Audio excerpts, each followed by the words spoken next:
Whatever your form of creation is, do it, because the biggest difference is that it will give you a lot of joy, but as a side effect, it will make your work conversations better. You have to accept the fact that it's initially going to be bad. Unless you have them, you won't really get to the good ones. Get it out, better out than in. I could have written a blog, I could have written a post, but I never did it. I don't want that. Hello, and I'm delighted to welcome you to another episode of my podcast, Art After Dark, where we explore the transformative impact of the arts on mind, body, and soul. I'm your host, Louise Emily, an artist on a mission to shed light on the power of human creativity. This week's artistic explorer is Shekhar Deshpande. Shekhar is an enthusiastic, committed, creative hobbyist, dedicating his spare time to singing, songwriting, playing guitar, and blogging. His epiphany in music came when, after decades of listening to and performing covers, and with much encouragement from his wife Monica, he started writing his own songs in both Hindi and English. As you'll hear, even in his day job as a marketing professional, working as head of strategy on global accounts at Meta, he emphasises to his teams the importance of allowing time for creative pursuits. As you can see, darkness has fallen. It's time to welcome Shekhar to the forest. Welcome, Shekhar. Hello. It's lovely to see you. I'm really looking forward to our journey. What bag are you bringing with you in the forest today? Typically, I'm a walker. I love to walk. The bag has to be a backpack, a pretty simple, elegant backpack, and probably a couple of inside pockets, but largely for being able to store stuff like water bottles and shopping and bananas and stuff like that. So it has to be a backpack mainly because my hands are then free. Good for exploring and doing other stuff. Brilliant. Yeah. And what were you going to bring as your snack and your drink into the forest today? I absolutely love having my coffee and tea. But if you're walking into a forest, the trouble is I also like them really hot. So I would stick to water. I actually love cola from India called Thumbs Up. That's my favorite cola. As a treat, as a real indulgence, I would always have the cola. Long term, there's nothing like water. So I would just bring still water. Yeah. Brilliant. Still water. And what are you going to have to eat alongside your water? I love savory, crunchy Indian snacks of all shapes and kinds. And very few of them are actually walk friendly. But one of the snacks that I love is roasted and salted peanuts that also have their skin on them. I can have them any day. And they're quite filling as well. Oh yeah, they're definitely a good snack for the forest. I think that'll keep you going. Speaking of which, it's time to light the path through the forest with your first creation. So can you share that with us, Shekhar? The first creation was the songs that I've shared with you, a Hindi one. I used to be in a band. We only sang covers in Mumbai in our early 20s. And then we all went our own ways. And we were catching up in London at this point. So we were just having a jam at their place. And somebody said, how long are we going to keep singing other people's songs? Should we sing our own songs? 2 months, 3 months later, I find myself having written my own song, my very first song. And oddly enough, the others had also started writing their own songs, having never done it before. So in our mid to late 30s, we've been listening to music and singing and playing for a couple of decades, if not more. Never thought that we had the potential to write our own stuff. Never thought of ourselves like that. I certainly did not think of myself as someone who can write songs. I always thought that that's not the talent I have. But it just clicked, and then one day we started doing it. निकले सड़कों पे हम गाड़ी ज्यादा आदमी कम अरे अपनी नजर को लगे हिसाब ये उल्टा ही एकदम निकले सड़कों पे हम गाड़ी ज्यादा आदमी कम अरे अपनी नजर को लगे हिसाब ये उल्टा ही एकदम. So what was the kind of magic blend that led to you actually, and not just you, but your other band members doing it? One of the things that definitely works in your favor is that by your late 30s, you have now listened to a lot of rock, a lot of Hindi music, Hindi movies, and a lot of English music as well. By that, I mean the language, not the country. And at some point, it's almost the machine that is your brain has developed the capability to pop out something based on all that acquisition and listening in the background. And I guess it needed that kind of a little subconscious trigger to get going. And of course, the first things you do are not very good. Yeah. They're not very good. Then you get better. But at least you have realized that that muscle exists in your body or in your brain, and then you're doing more on it, better, and so on and so forth. So sometimes it's not very dramatic, but it definitely helps that we had absorbed a lot of music, and I had absorbed a lot of music. Yeah. And your skill, obviously, as a musician and a singer had got better by practicing other songs. I've heard from other artists that they do practice. Like Sam Fender is one of my favorite singer-songwriters. He started off Bruce Springsteen, Jeff Buckley, and just even his voice is similar to Jeff Buckley because his brother bought him a CD and he never thought that that voice would be something that he could do. So I think he was mimicking to begin with. And then it launched him into making songs in his own voice. And also I'm interested in digging into, you said, first of all, the songs that you wrote weren't very good. How did you start off that first step? And then what kept you going, even though you were making things that you didn't think was good? The problem with being a keen listener for 30 odd years is that you have a very good idea of what great is. You don't just have a good idea of what good is, but you know what great is. Yeah. And unless what you pop out yourself feels great, you just feel the opposite. You feel that it's terrible. Yeah. But at some point, you have to accept that just because I'm a fan of the Beatles and Springsteen and Billy Joel or Sting doesn't mean that the first song I write will measure up to. Unfortunately. Unfortunately, this is how it is. So you just have to accept it. And the first song I wrote, these sort of the verse and the chorus felt like two completely different songs. And then you realize it, you just play it for friends anyway. And then you do get a response. You have to accept both the positive and the negative. People are saying, well, there's some really good melody in there, some good words in there. And you say, oh, so it was not completely shit. So that maybe there's something in it. And luckily, I think the second song I wrote was a really good one. Yeah. So that gave me a bit more confidence. It was a proper moan about English weather on a day where I was meant to play a cricket match, but the game got called off because it was too wet and it was raining. So I just sat there and wrote a bit of a moan in Hindi about English weather. And I thought that would be fun, a Hindi song about English weather. Yeah. And so that was good. That was good. Then I thought, oh, okay, there's something in it. We should keep going. There's two things there that stand out for me. One is the thought around expectations. So you said at the start of that you obviously had the greats, but your expectations, you were managing them quite well by the sounds of it. You were going into it going, it's probably not going to be great, but at least I'm doing it. And so you're not necessarily as disappointed as if you were going, it's going to end up being a Springsteen song. So that stands out. And then the other thing is that you had an impromptu moment of creation, because I hear from people quite a lot, I just don't have the time to do it. But it sounds like you were grabbing those slivers of time and making the most of them, which I think is really good because it's an efficient way of doing it. You've got it in the back of your mind thinking you're primed and ready to create if there's a moment for you. Yeah, I mean, I think different people will have different ways in which a song comes into their head. I'm a hobbyist, but I do admit that I do write songs that are not terrible. How does that happen?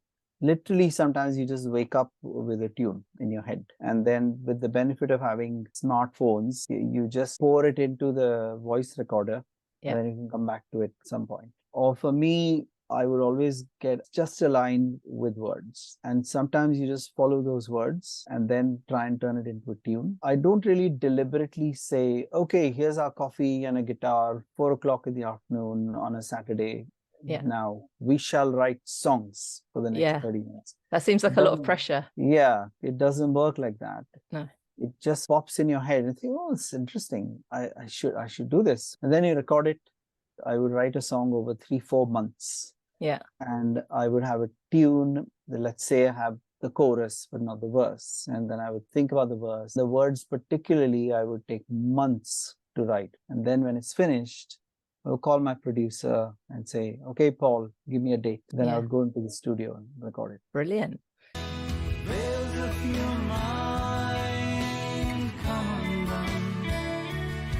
In your dreams, any game can be won. My bigger exploration tends to be with words, because I've always felt that words are what really makes a song immortal. I mean, there's a difference between attraction and love. A melody is what attracts you to a song, but true love that lasts for decades is always in the words. You really do carve out time for this hobby. It's a hobby, but it's something that you're really committed to and that you must get a lot out of. So what is it that singing, songwriting, and then actually not just leaving it there, but actually producing an end product, what is it that you get from that hobby? I mean, what is it that you get from self-expression? Even whatever little gift you had, you try to push it towards its potential. That's an end in itself. Everyone has a gift, and it's not something as grand as leaving it behind for the world, or I wouldn't say that, but it's just you had a gift and you used it. That's good in itself. And sometimes you can say, hey, I've written 35 odd songs at the moment, and it's not bad. It's not bad. Having come from a place where I was convinced that I can probably sing a bit, play the guitar a bit, but I can never write a song. So yeah, keep doing it. It just gives you a kind of joy and fulfillment that nothing else can. Yeah. And that's what it is. And what do your work colleagues think of it, or friends and family? Have you inspired anybody to do that themselves? Because I don't hear that commonly, or I don't hear it commonly enough, that people feel that they have an inner creative talent. I hear quite the opposite. I hear lots of people saying, I can't do this or I can't do that. So it's really interesting to see what response you get when people see you doing this. But very different, I suppose. In the Indian culture, it came up a lot. If someone is good at art or if someone is good at music, in the Indian context, people would mention that in introducing you to clients or to other colleagues. Hey, this guy is also a singer, guitarist, or whatever. In the culture here, where I've worked quite a lot in Europe and in the US, it doesn't really come up. I mean, people know that you are a musician. I might have played the odd song for them, but it's not part of work life at all. And a lot of my friends are already musicians themselves. So it's just what we all do. Yeah. We do end up every time a group of friends is together, the guitar will come out, we will sing, we will jam. And so that is just a regular part of life. It's wonderful, but it's not that special, if you know what I mean. Yeah. Have you ever tried in the workplace to sort of encourage people to do more creative expression? And if so, how has that been received? Yeah, I do quite a lot of mentoring, teaching, training, etc. And anytime you are briefing anyone to do anything. So I come from an ad agency. I don't work in advertising now, or not in a creative agency. We had to work with creative people quite a lot. And you are asking creative people to do something that will have an impact on the world. And I always encouraged my team and my colleagues to do something creative yourself, because every time that you talk to a creative person, you will understand their perspective. You will only tell them things that are going to make their work better. Yes. And ignore everything that is just going to make you feel better and is not very helpful to them.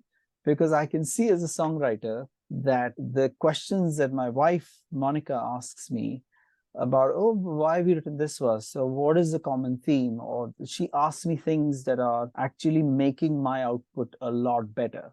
And then it made a huge difference to the way I write creative briefs or any kind of brief, where I will only think about the person who's reading this document and is supposed to do this work. How is it making their job better? Just cut out all information that doesn't help. And that's why I've encouraged everyone in my team, past and present, whatever your form of creation is, do it. Because the biggest difference is that it will give you a lot of joy, but as a side effect, it will make your work conversations better when you're briefing people. Yeah, that makes total sense. Because you worked for a company called JWT, and I believe they were pioneering. They invented the planning department, the strategy department, and they were the world's oldest ad agency. Yeah, so absolutely legendary place, no doubt. Exactly. So that's really interesting that you brought that creativity and that point of view in. Some might call it a bit of a data obsessed world, whereas creativity itself can be very subjective. So how would you reconcile those two things as a strategist working with creatives? two things that particularly work when you have a very diverse set of people trying to do something. Is one of them is, what is the end goal? What are we all trying to achieve? What is the point that everyone agrees with, no one disagrees with?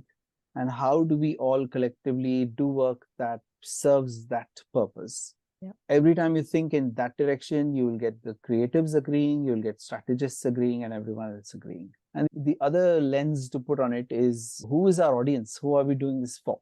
What is it that we want them to feel or to think when they see this output? These are both ways in which you can get everyone to agree and be on the same page and then work towards it. Yeah. Same thing works in creative output as well. What are we trying to say in this song? And then everything serves or works towards it. How would you view the role of emotion? Is it something you talk about or think about? It's all about emotion, isn't it? How do we want people to feel is much more important than how do we want people to think, because the feeling always comes first. It's all about emotion.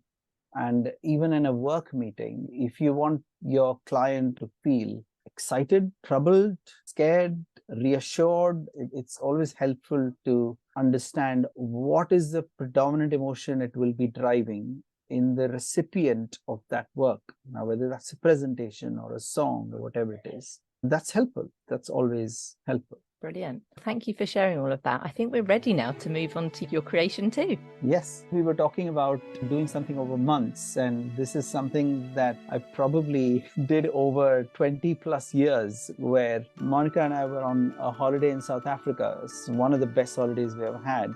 We were driving the garden route, the bottom of Africa basically, and we came across this bungee jump in a place called Tsitsikama. And we just initially went in to have a look, and we ended up doing, it is the world's highest bungee jump. Oh my goodness. We did that in 2002. And of course, it is an event that you will keep talking about for the rest of your life.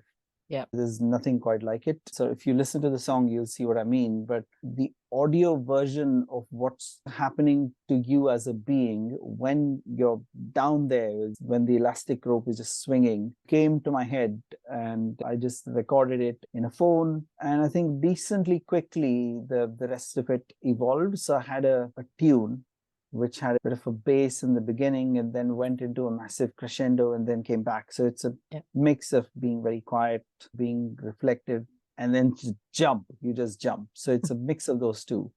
And that was a fun exercise. So I had a song that I could play to friends fairly quickly, but I never recorded it.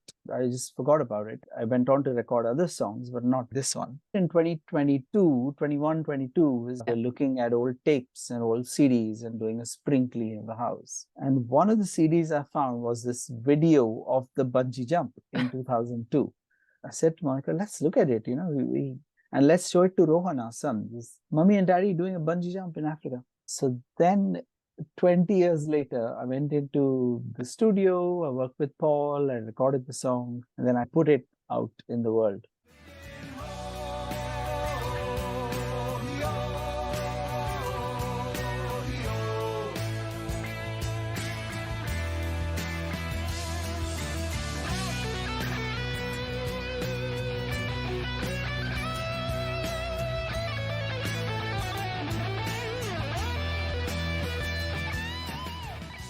Even 20, 21 years later, it's not over yet. You can still do it. Yeah. Yeah, exactly. It's there, isn't it? There's a latent song that was building. It sounds like you perform your songs to your friends behind closed doors. Do you ever go and perform it on the stage? I've not really performed on stage for a very, very long time.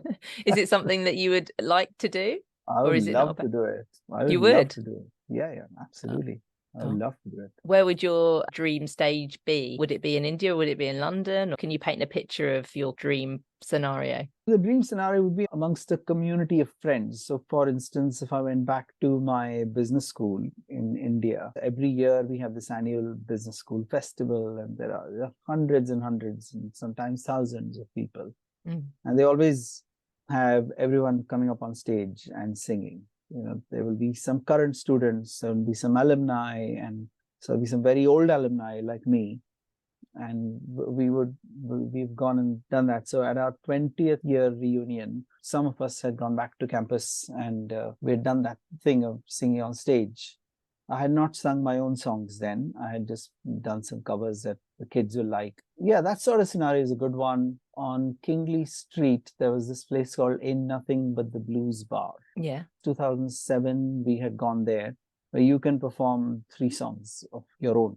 Everyone gets a turn. Oh, that's good to know. So it's a lovely, lovely place, and a really nice informal culture where everyone in the crowd is going to sing at some stage. So you're in a very friendly community, in a community of experts. So they know what good is and what bad is. So that's another scenario which I love. That's a really lovely forum where you are among people who know music, and that is a good place to sing as well on stage. Yeah, that sounds like a really good place, actually. If you do perform, then I hope that I get an invite.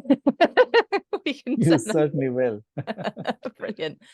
Is there something about the way that you write songs or that you use music to connect with others? Is that an important part of it? It's a lovely consequence, definitely. I guess I came up with these 2 scenarios versus singing in the Royal Albert Hall because I've kind of done it before. I definitely like being in the company of other musicians. And when you sing with them, that's a really lovely experience, because they will pick out things that were good that, let's say, a non-musician may not be able to. But would I love singing in front of 5,000 people? Oh, hell yeah. Bring it on. That would be amazing. Yeah. So there's that whole excitement of a crowd, the energy maybe. It's amazing. Absolutely amazing. Oh, fantastic. Can you describe the School of Communication Arts, what it does and how you got involved? The School of Communication Arts is a creative school, and the whole idea is to try and spend a year learning how to do creative work better and how to actually excel and do it properly. I got introduced to it by a common friend. I've spent over a decade with them, being one of the mentors there. Every time it is great to see just super eager, energetic, enthusiastic, creative minds who are in there to absorb. But the idea is that they would spend a year and get out into the industry and start their creative careers. That's the idea of the school. Yeah. So it's specifically about creative careers in the advertising world. I would say in the advertising/marketing world. What does this school bring that you think might be lacking in the advertising creative industry? What do you think it nurtures and the important role that it plays? In most countries, education is not necessarily very vocational and is certainly not as pointy as to make you ready for a creative career. So you would do a bachelor's degree in arts or history. You almost stumble upon a creative job that you like, but there are hardly any places that prepare you for it specifically. And this is one of the few places that does. So you really work on it knowing that that's going to be your career, rather than, let's say, do a degree in history where the idea is to perhaps learn how to learn or just to be more educated as a human being. But this is more vocational, and that's the gap. In our industry, in advertising in particular, hardly anyone comes via a formal degree in advertising. They all come via other means. So it bridges that gap between learning the arts or cultural activities and pursuits at university and actually translating that into a more tangible, practical application in a work environment, which can be quite a shock if you don't have that bridge. That's Fantastic. Right. I find that they get a lot of creative mentors and teachers, and they don't have that many strategists who go and talk to them. And what role strategy itself can play, even if they don't work with the strategists themselves. What is the role that strategy is going to play in making a creative output better? And the 2 things that we talked about, which is what is the end goal? How is this going to work? What are you expecting it to do? What do you want people to feel when they see your work? I've found that creative minds need to be quite diverse, and they need to look at a blank page. They can go anywhere. At the same time, being pointed towards one thing. What am I trying to achieve with this? Is what helps them a lot. Yes. And I've always loved going to young people and messing with their minds. It's amazing because these guys really listen. What better can you do than be of help to someone who comes back maybe 10 years later and say, oh, I remember that thing you said, It's Yeah. made my work better. There's no greater reward than that. Absolutely. I'm really interested to know, who are your specific creative heroes and influences? Oh, wow. It's a great question. People like Tolkien and J.K. Rowling, the things that they are able to imagine is pretty phenomenal. You say, well, how did you think of that? How did you think of that? And that is something that inspires me quite a lot. On the music side, I love Western music or rock and pop music with all my heart. But Hindi music just runs in my blood. I love both the genres equally, but I always will have a bias towards Hindi because that's how I grew up. That's what I heard. It creates a sense in me that perhaps it is just a notch deeper than what Western music does in me. There's a lady called Lata Mangeshkar who passed away just last year.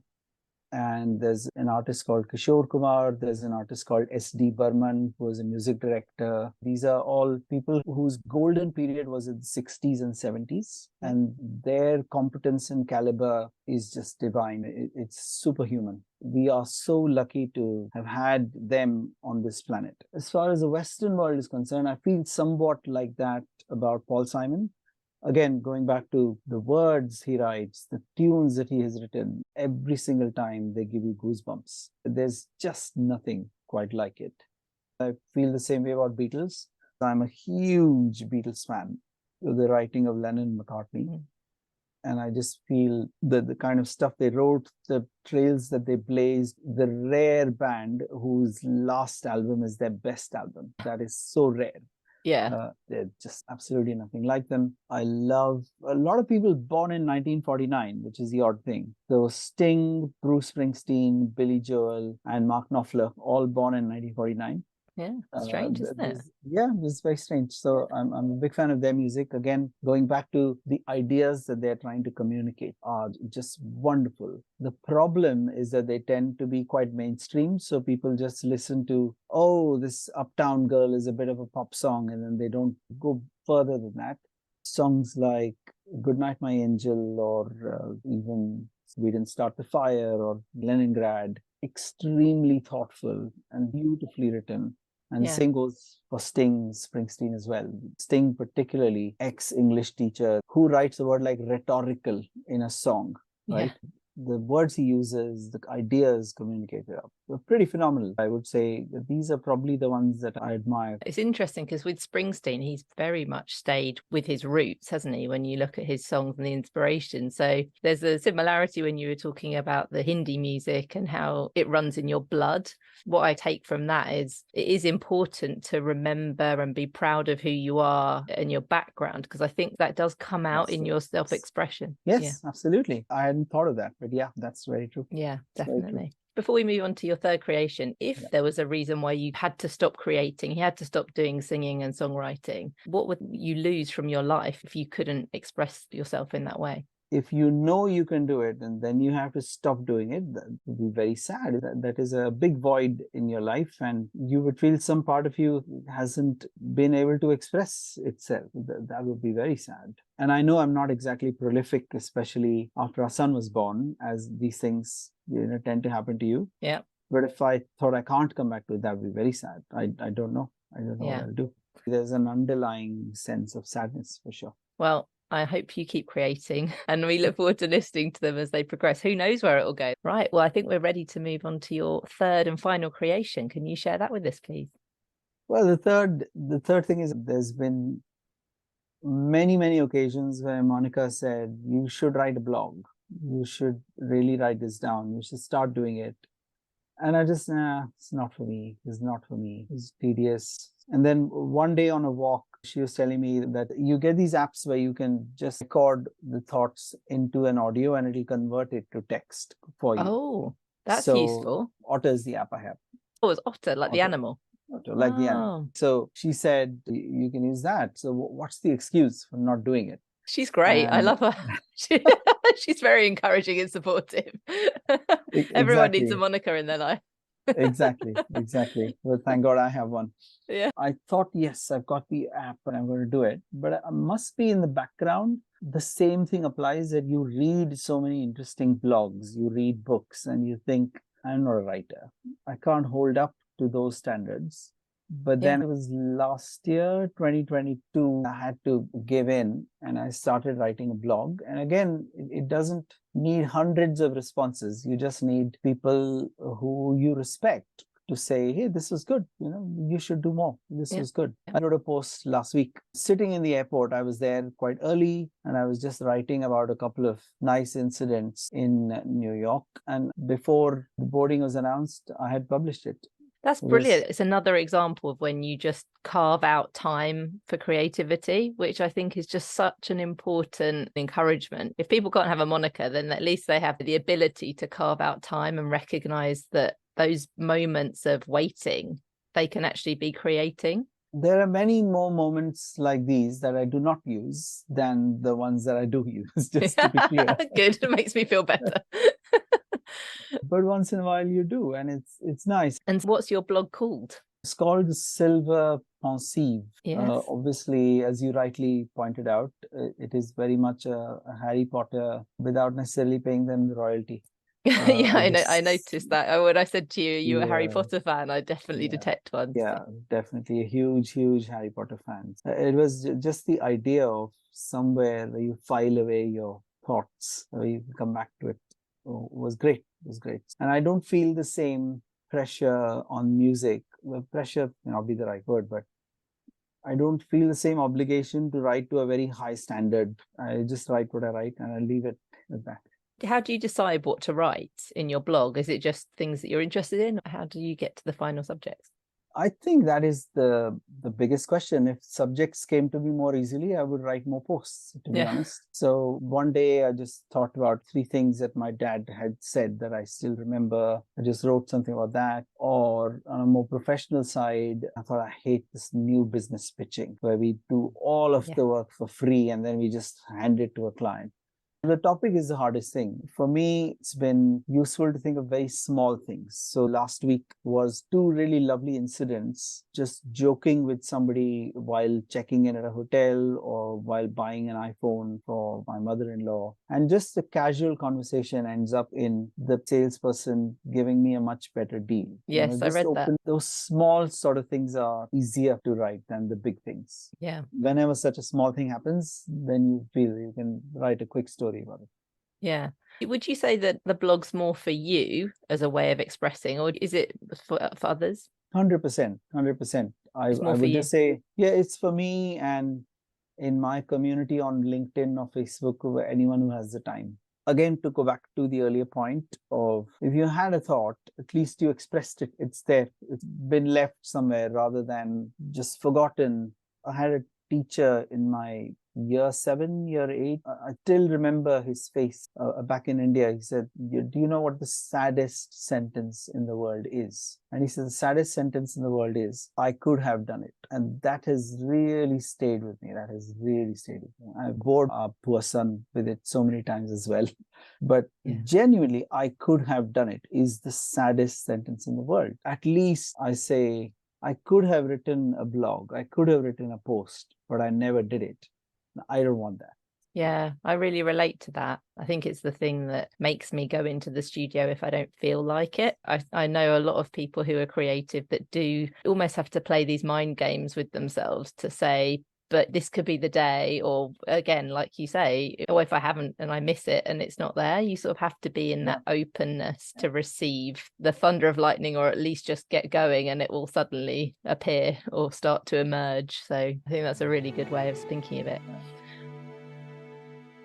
I'm really intrigued about your day job now. You work for Meta, obviously from a social media perspective. How do you think, given that a lot of your hobbies, there's something that you do with your mind, your body, your hands, you're writing, you're singing, you're playing the guitar, what do you think the positives and negatives are of the impact of social media on creativity? Because some people might say that they provide platforms to encourage it, and I can certainly see things in other parts of the country or world that I would never have seen, but then there's obviously potentially drawbacks. I'm really interested in your perspective. I guess, full disclosure, you may call me biased, but this is genuinely my opinion at this point, that thanks to social media, you get exposed to different minds and different worlds that I would never have known existed. So the positive aspect of it is that if you think of social media like an Instagram or Facebook or LinkedIn even, or Twitter, when you put it out there, you will reach many more people that you didn't think would hear it. So I was talking about Lata Mangeshkar, this incredible singer who passed away last year. When she passed, I wrote one post a day on Facebook about 92 of my favorite songs of hers. Yeah. And those 92 days were very emotional for me because I absolutely worship her.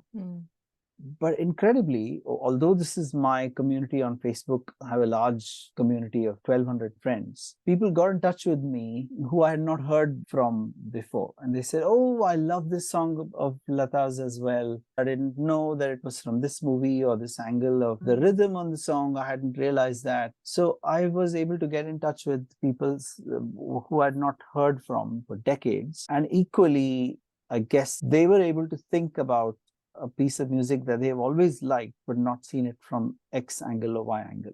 Yeah. And there's no other way it could have happened without social media. So that connection with that tribe of people who have that particular niche interest or particular interest is really powerful. Absolutely. Absolutely. It is so beautiful. It is so beautiful and powerful. What are the negative effects? I guess the negative effects are more to do with people than the media itself. I've always said that there are negative people in the world, and whether you encounter them on a train or on Facebook, it will all be the same. So it's not the train's fault that you're encountering negative people on the tube. It's not the tube's fault. So what is the negative effect? I guess people can steal your work very easily.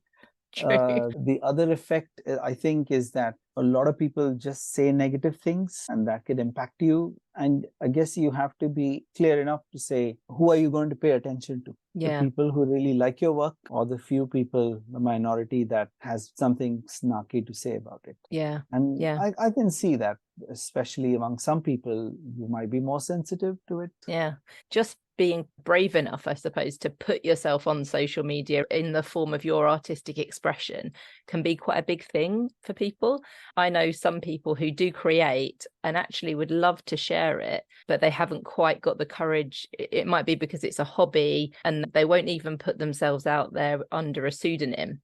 Or some people do put them in under a pseudonym and then they'll switch to being like, oh, this is definitely me now once they get confidence. So I kind of think, especially when I started publishing my art on social media, it was quite a big thing for me to, from the first post, actually say, okay, I'm going to share this now. So for me, it helped me in that sense. I wasn't looking for validation, but with every post, I was telling myself that I'm doing this now because it's in the public domain. It was your blog, isn't it? Yes, one exactly. form of blog. Yeah, exactly. So I think that's interesting. The first step can often be the hardest, and you have lots of different ways of expressing your inner voice through your writing and through your singing. And I think just being able to have the confidence to do that first step is a really good thing to end on, really. Yeah. I think we've come to the end of our journey through the forest. So I'd like to thank you for accompanying me. And I'd like to say congratulations, you're now an Art After Dark Illuminati. Amazing. So, thank you for asking me.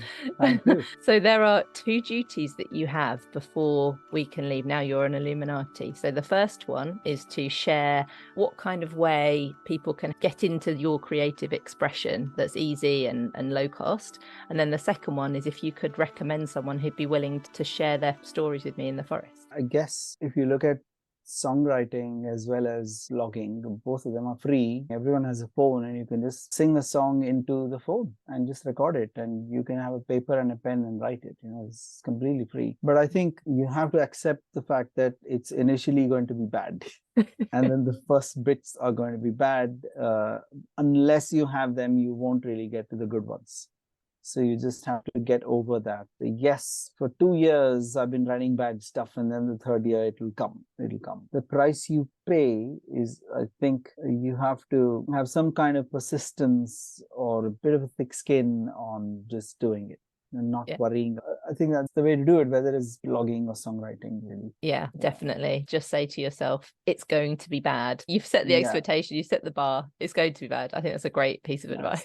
Get it out. Get it out. Actually, going back to Harry Potter, this is a line I've used quite a lot from Hagrid in the second book when Ron is spitting out slugs. Hagrid says, better out than in. Yes. And it's a brilliant line, absolutely brilliant line. I think that is my second most favorite line after "it is not our abilities that make us who we are, it is our choices," which is what Dumbledore says to Harry. And those are just incredible words. Yeah, it is great. Better out than in. That's a really powerful message, actually. There's a lot of mental health issues and bottling up and people not talking. You know, being able to express that is really helpful. 100%. To your second question, there's a guy called Ved Sain. He is one of my closest friends, and I've written a song with him as well. He is probably the most creative brain I've known. When you talk to him, he will say something you're not expecting. He will have an angle on something that you're not expecting. And just the way his brain works, it deserves to be really understood. And I don't know whether it can ever be understood, but he's a super creative person. He's written a book.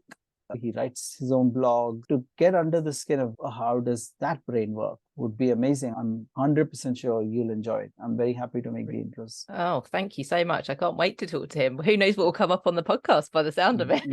Yeah, absolutely. He will say something you do not expect, and perhaps he didn't know he was going to say. Brilliant. Oh, that sounds fantastic. Well, thank you so much. It's been a really enlightening conversation. Thank you. And I've really enjoyed it. Brilliant. Thank you, Louise. Bye. I really hope that you've enjoyed our conversation in the forest today. Remember to tag me on socials at artafterdark.co if you've been inspired to create or to share any thoughts on this episode. I'd absolutely love to hear from you and to see what you've been up to. You can find all images and details of the creations we discussed in the show notes on my website, louiseemily.com.